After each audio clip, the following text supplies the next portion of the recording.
So there's this guy called Friendlyjordies. I don't know much about him. I've been told he's a big deal. I'm sure he is. The only thing that I know about him, and I'm being serious when I say this too, this isn't like hyperbole. The only thing that I know about him is that somebody once sent me a clip of him on a podcast where he called me, and again, I didn't know who he was, fat and stupid, which, okay, 2 for 2. You got me there.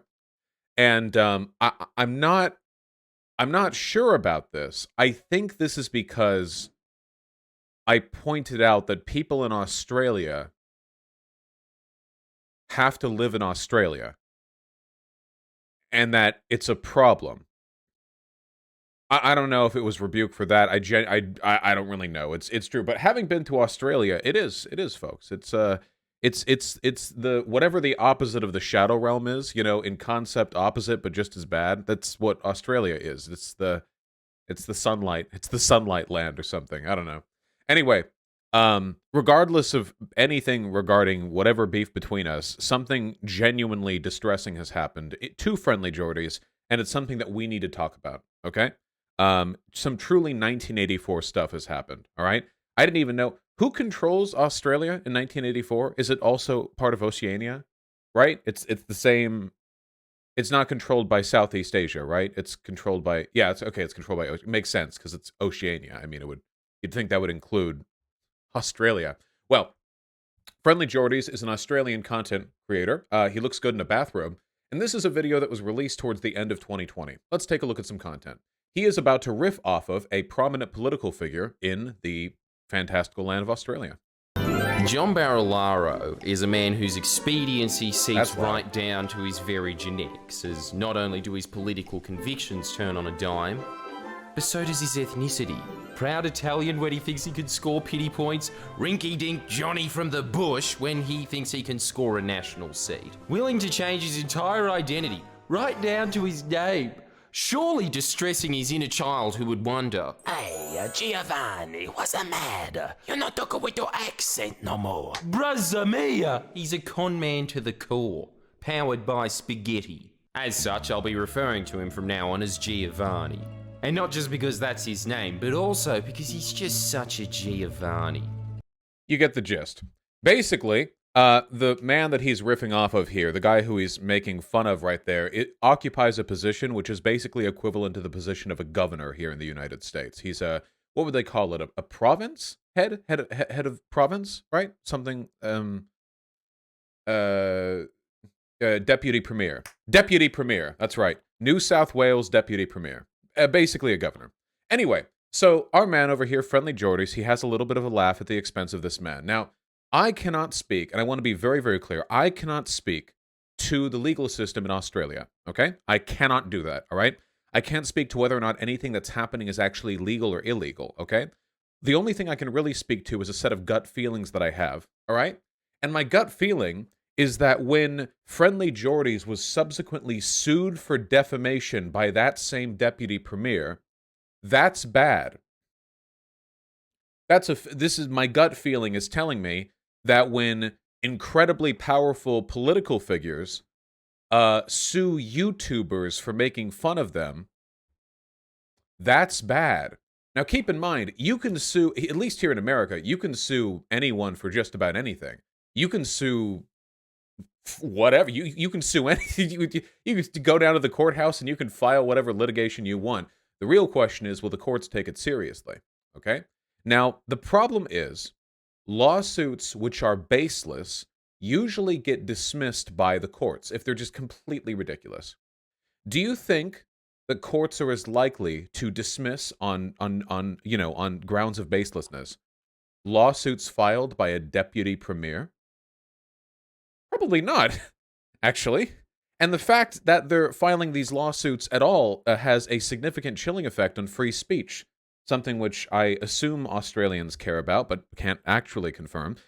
Because if making fun of your local political figure can mean you just get slammed by litigation, then it's really, really tough to make fun of powerful people. Remember, we went through this with Trump, too. Remember how Trump wanted to loosen up libel laws and slander laws here in the United States, making it easier for him to sue fake news media?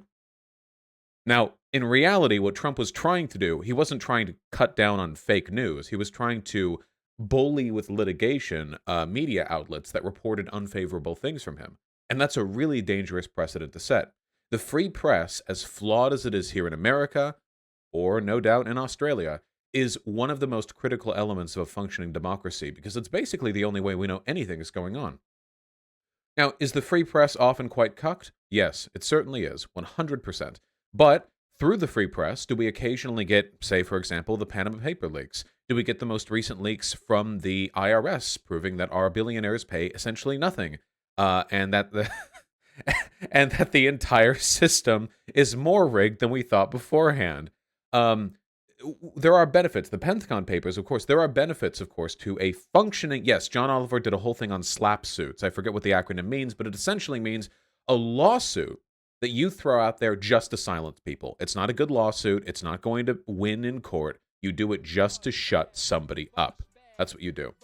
Now, mind you, our deputy premier over here, he didn't just sue Friendlyjordies. He sued Google for not removing the 2 YouTube videos that Friendlyjordies posted. Now, again, I'm not a legal expert here. Pretty sure that's also not going to go. Pretty sure that's not going to fly. Good luck. It's just a scattershot approach. You just intimidate as many people as you can to keep people quiet about you. And let me tell you, by the way, okay? If politicians are going after YouTubers, it is truly the end times, okay? If they're going after YouTubers, that's past going after journalists. They are truly digging through grains of sand at the beach to find people to attack, to defend their political... We are beyond the pale, okay? Eventually, you're going to be on Xbox Live. You're going to be choking down Mountain Dews and showing the QR code up to your Xbox webcam to confirm that you have the right to play 15 more minutes of Halo Ultimate, all right? And you're going to be on, voice call or something. You're going to say, hey, you know what? I'm not so much a fan of that Deputy Premier John Barilaro. And then the kangaroos kick in your door, okay? The Australian police, they actually rappel up from the floorboards and they kill you and they kill your dog too. By the way, that is the worst Australian accent I've ever heard. Visit Australia. It's a tough contest. Anyway, naturally, Friendlyjordies. Oh, hold on. Naturally, Friendlyjordies has been covering the fallout of this from his YouTube channel, and I want you to listen to this for just a minute. For legal reasons, I have to keep this video as straight-laced as I possibly can. My name is Jordan Shanks, and I'm being sued by John Barilaro, the Deputy Premier of New South Wales.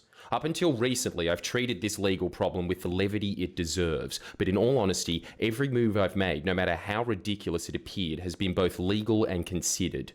Unfortunately, the same cannot be said for the Deputy Premier, who has impulsively, maliciously escalated the situation at every turn, and in doing so, out-clowned the clown. I understood that the usual procedure for silencing dissent in a Western democracy is to outspend your opponent, legally or electorally. What I did not realise is that defence is quite literally paper thin. Australia does have its own secret police, and they get sent in very quickly, particularly when the skin is as thin as said paper. On the 4th of June, plainclothes armed officers stormed into my employee's home, violently assaulted his family, nearly killed his dog, pinned him to the ground, handcuffed him, and dragged him into an unmarked police car. If you're wondering if I've accidentally mixed up a story from Pinochet's Chile with a standard arrest in Australia, I did not. That's what his father thought. Yeah, that happened. Friendlyjordies' producer was charged with stalking the New South Wales Deputy Premier John Barilaro, and he was arrested. And I'm just going to read out some of this. A producer of YouTube comedian Friendlyjordies has been arrested for allegedly stalking and intimidating New South Wales Deputy Premier John Barilaro.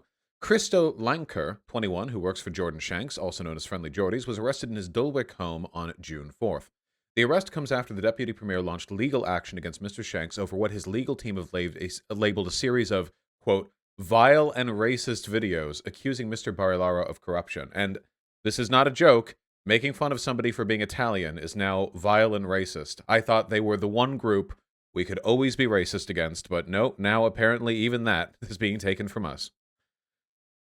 It's Italian X, by the way. Mr. Lanker was charged with 2 counts of stalking and intimidation with intent to cause fear of physical and mental harm. The New South Wales police said the first of the alleged offences occurred on April 19th at Macquarie University, where Mr. Barilaro was speaking. The second event occurred on Sydney on June 4th, the same day Mr. Lanker was arrested.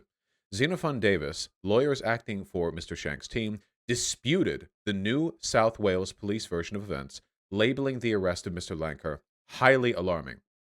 We are highly disturbed by misinformation the police appear to have acted upon, the firm's partner Mark Davis said in a statement.